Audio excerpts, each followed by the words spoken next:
ಶ್ರೀ ಗುರುಭ್ಯೋ ನಮಃ. ನನ್ನ ಆಧ್ಯಾತ್ಮ ಬಂಧುಗಳೇ, ನಾನು ಆದಿಗುರು ಶಂಕರ ಭಗವತ್ಪಾದಾಚಾರ್ಯರ ಶಿವಾನಂದ ಲಹರಿಯ 40, 41, 42 ಈ ಸ್ತೋತ್ರಗಳು ಮತ್ತು ಇದರ ಅರ್ಥವನ್ನು ಮುಂದುವರಿಸ್ತೀನಿ. ಶಂಕರ ಭಗವತ್ಪಾದಾಚಾರ್ಯರು ಉಭಯ ಭಾರತಿಯಲ್ಲಿ ಮಂಡನ ಮಿಶ್ರರ ಪತ್ನಿ. ಈಕೆಯೇ ವಾದದಲ್ಲಿ ಮಂಡನ ಮಿಶ್ರರಿಗೂ ಶಂಕರರಿಗೂ ಸಾಕ್ಷಿಯಾಗಿ ನಿಂತಂಥವಳು. ಶಂಕರರನ್ನು ವಾದದಲ್ಲಿ ಗೆದ್ದಿರುವರೆಂದು ಹೇಳಿರುವುದು. ಈಕೆ ಶಂಕರರನ್ನು ಸಂಸಾರಿಕ ವಿಷಯದ ಬಗ್ಗೆ, ಅಂದರೆ ಕಾಮಸೂತ್ರದ ಬಗ್ಗೆ ಕೆಲವು ಪ್ರಶ್ನೆಗಳನ್ನು ಕೇಳ್ತಾಳೆ. ಆಗ ಬಾಲ ಸನ್ಯಾಸಿಯಾದ ಶಂಕರರಿಗೆ ಅದರ ಉತ್ತರ ಗೊತ್ತಿರೋದಿಲ್ಲವೋ. ಸಮಯ ಕೇಳಿ ನಂತರ ಅಕಾಲ ಮರಣ ಹೊಂದಿ ಒಬ್ಬ ರಾಜ, ಆತನ ಹೆಸರು ವಿಕ್ರಮರಾಜನ ಶರೀರದಲ್ಲಿ ಪರಕಾಯ ಪ್ರವೇಶ ಮಾಡಿ ರಾಜನ ಪತ್ನಿಯಿಂದ ಉಭಯ ಭಾರತಿ ಕೇಳಿರುವಂತಹ ಪ್ರಶ್ನೆಗಳನ್ನೆಲ್ಲ ತಿಳಿದು, ಪ್ರಶ್ನೆಗಳಿಗೆ ಉತ್ತರಗಳನ್ನು ತಿಳಿದು ಪುನಃ ತಮ್ಮ ಶರೀರದಲ್ಲಿ ಪ್ರವೇಶಿಸಿ ಆ ಉತ್ತರಗಳನ್ನೆಲ್ಲ ಉಭಯ ಭಾರತಿಗೆ ಒಪ್ಪಿಸ್ತಾರೆ. ಶಂಕರರ ಎಲ್ಲ ಉತ್ತರಗಳನ್ನು ಒಪ್ಪಿ ಶರಣಾಗಿ ಶಂಕರರಿಗೆ ಆಕೆಯು ಮಂಡನ ಮಿಶ್ರರ ಜೊತೆ ಶಂಕರರನ್ನು ಹಿಂಬಾಲಿಸ್ತಾಳೆ. ಉಭಯ ಭಾರತಿ ವಿರಾಗಿಣಿಯಾಗಬೇಕು ಆಕೆ ಅಂತ ಶಂಕರರನ್ನು ಕೇಳ್ಕೊಳ್ತಾಳೆ. ಆಗ ಶಂಕರರು, ನೀನು ಬ್ರಹ್ಮವಿದ್ಯಾ ಸ್ವರೂಪಿಣಿ, ಮಾನಸ ಮತ್ತು ಧೀಶಕ್ತಿಯುಳ್ಳಂತಹ ಆದಿದೇವತೆ, ನೀನು ಸರಸ್ವತಿಯಾಗಿ ಮಾತೃಸ್ಥಾನದಲ್ಲಿರುವಂತಹವಳು. ನೀನು ಎಲ್ಲಿ ಇರ್ತೀಯೋ ಅದು ಶಾರದಾ ಮಂಡಲ ಪ್ರಭಾವಲಯ. ಆದ್ದರಿಂದ ನೀನು ಶೃಂಗೇರಿಯಲ್ಲಿ ನೆಲೆಸು ಅಂತ ಕೇಳ್ಕೊಳ್ತಾರೆ. ಆಕೆಯೇ ಶಾರದೆ ಅಂತಲೂ ಪ್ರತೀತಿ ಇದೆ. ಇದು ಶಂಕರರ ವೈಶಿಷ್ಟ್ಯತೆ. ಈಗ ನಾವು 40ನೆಯ ಶ್ಲೋಕ ನೋಡೋಣ.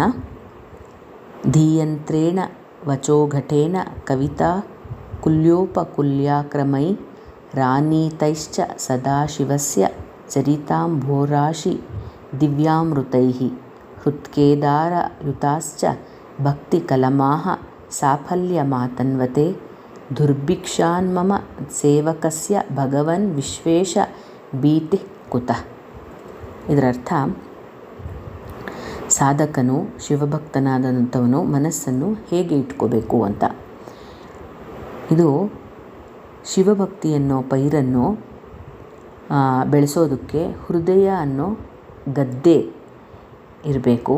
ಇದಕ್ಕೆ ಶಿವ ಚರಿತ್ರೆ, ಶಿವಸ್ಮರಣೆ ಅನ್ನೋ ನೀರು ಹಾಕಬೇಕು. ಆ ನೀರು ಬರೋದಕ್ಕೆ ಬುದ್ಧಿ ಅನ್ನೋ ಯಂತ್ರನ ಹಾಕಬೇಕು. ಶಿವ ಸ್ತೋತ್ರಗಳ ವಚನಗಳ ಘಟಕಗಳನ್ನು ಮಾಡ್ಕೋಬೇಕು. ಅನೇಕ ಕವಿತೆಗಳೆಂಬ ಕಾಲುವೆಗಳಿಂದ ಎಲ್ಲ ಮಾರ್ಗವಾಗಿ ಸದಾಶಿವನ ಪುಣ್ಯಚರಿತ್ರೆಯನ್ನು ನಾವು ಸಾಗರದ ಅಮೃತ ಜಲಕ್ಕೆ ಹಾಯಿಸಬೇಕು. ಮತ್ತು ಆಗ ಆ ಪೈರು ಬೆಳೆದು ದೊಡ್ಡದಾಗಿ ನಮಗೆ ಸಂಪೂರ್ಣ ಫಲವನ್ನು ಕೊಡುತ್ತೆ. ಆಗ ನಮಗೆ ದುರ್ಭಿಕ್ಷದ ಭೀತಿ ಎಲ್ಲಿಂದ ಬರುತ್ತೆ? ಫಲವತ್ತಾದ ಬೆಳೆ ಬಂದಾಗ ನಮಗೆ ದುರ್ಭಿಕ್ಷದ ಭೀತಿ ಇರಲ್ಲ. ಭಕ್ತಿ ಹರಿಯುವ ಮಾರ್ಗವನ್ನು ಶಂಕರರು ಈ ಎಲ್ಲ ರೀತಿಯಿಂದ ತಿಳಿಸಿದ್ದಾರೆ. 41ನೆಯ ಸ್ತೋತ್ರ.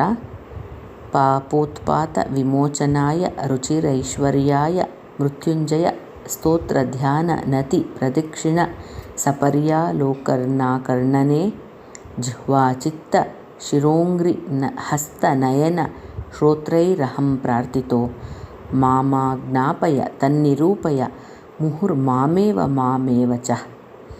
ಇದರರ್ಥ, ನಮ್ಮ ಇಂದ್ರಿಯಗಳನ್ನು ಹೇಗೆ ಉಪಯೋಗಿಸಬೇಕು ಮತ್ತು ಯಾವ ಕಾರ್ಯಗಳಲ್ಲಿ ಅವುಗಳನ್ನು ಉಪಯೋಗಿಸಬೇಕು ಅಂತ ಶಂಕರರು ತಿಳಿಸಿದ್ದಾರೆ. ಹೇ ಮೃತ್ಯುಂಜಯ, ನಾಲ್ಗೆನ ನಿನ್ನ ಸ್ತೋತ್ರ ಮಾಡೋಕ್ಕೆ, ಮನಸ್ಸನ್ನು ನಿನ್ನ ಧ್ಯಾನ ಮಾಡೋಕ್ಕೆ, ತಲೆಯನ್ನು ನಿನ್ನ ನಮಸ್ಕಾರ ಮಾಡೋಕ್ಕೆ, ಕಾಲುಗಳು ನಿನಗೆ ಪ್ರದಕ್ಷಿಣೆ ಮಾಡೋಕ್ಕೆ, ಕೈಗಳು ನಿನಗೆ ಪೂಜಿಸೋಕ್ಕೆ, ಕಣ್ಣುಗಳು ನಿನ್ನ ದರ್ಶನ ಮಾಡೋಕ್ಕೆ, ಕಿವಿ ನಿನ್ನ ಸ್ತೋತ್ರಗಳನ್ನು ಕೇಳೋದಕ್ಕೆ ಅವಕಾಶ ಕೊಡು ಮತ್ತು ನನಗೆ ಅನುಜ್ಞೆ ಕೊಡು, ಪುನಃ ಪುನಃ ನಿನ್ನ ಸ್ತೋತ್ರಾದಿಗಳನ್ನು ನಾನು ಮಾಡುವಂತೆ ನನಗೆ ಅವಕಾಶ ಕೊಡು. ನನ್ನ ವಿಷಯದಲ್ಲಿ ನೀನು ಔದಾಸೀನ್ಯ ಯಾವಾಗಲೂ ಮಾಡಬೇಡ ಅಂತ ಶಂಕರರು ಈ ಸ್ತೋತ್ರದಲ್ಲಿ ಕೇಳಿದ್ದಾರೆ. 42ನೆಯ ಸ್ತೋತ್ರ. ಗಾಂಭೀರ್ಯಂ ಪರಿಖಾಪದಂ ಘನಧೃತಿ ಪ್ರಾಕಾರ ಉದ್ಯದ್ಗುಣ ಸ್ತೋಮಶ್ಚಾಪ್ತಬಲಂ ಘನೇಂದ್ರಿಯಚಯೋ ದ್ವಾರಾಣಿ ದೇಹಸ್ಥಿತ ವಿದ್ಯಾವಸ್ತು ಸಮೃದ್ಧಿರಿತ್ಯಖಿಲ ಸಾಮಗ್ರಿ ಸಮೇತೆ ಸದಾ ದುರ್ಗಾತಿಪ್ರಿಯದೇವ ಮಾಮಕ ಮನೋದುರ್ಗೆ ನಿವಾಸಂ ಕುರು. ಇದರರ್ಥ, ದುರ್ಗಾದೇವಿಗೆ ಅತಿ ಪ್ರಿಯನಾದ ದೇವನೇ, ನನ್ನ ಮನಸ್ಸು ಅನ್ನೋ ಕಂದಕ, ಇದರಲ್ಲಿ ಅಭೇದ್ಯವಾದ ಧೈರ್ಯವೇ ಪ್ರಾಕಾರದ ಗೋಡೆಗಳು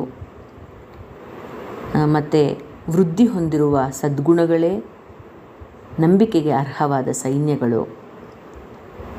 ದೇಹದಲ್ಲಿರುವ ನನ್ನ ಇಂದ್ರಿಯಗಳೇ ಬಾಗಿಲುಗಳು, ವಿದ್ಯೆಯೇ ಸಮೃದ್ಧವಾದ ವಸ್ತುಗಳು. ಹೀಗೆ ಎಲ್ಲ ಸಾಮಗ್ರಿಗಳಿಂದ ಕೂಡಿರುವ ನನ್ನ ಮನಸ್ಸೆಂಬ ದುರ್ಗದಲ್ಲಿ ನೀನು ಯಾವಾಗಲೂ ವಾಸಿಸು ಶಂಕರ, ಶಿವನೇ ಅಂತ ಆದಿಶಂಕರರು ನಮಗಾಗಿ ಶಿವನಲ್ಲಿ ಪ್ರಾರ್ಥಿಸಿದ್ದಾರೆ. ಮನೋದುರ್ಗೆ ನಿವಾಸಂ ಕುರು ಅಂತ, ಮನಸ್ಸೆನ್ನುವ ದುರ್ಗದಲ್ಲಿ ನೀನು ನಿವಾಸವಾಗುವಂತ. ಒಳ್ಳೆಯದಾಗಲಿ. ಮುಂದಿನ ಸ್ತೋತ್ರಗಳಲ್ಲಿ ಭೇಟಿಯಾಗೋಣ. ಶ್ರೀ ಗುರುಭ್ಯೋ ನಮಃ.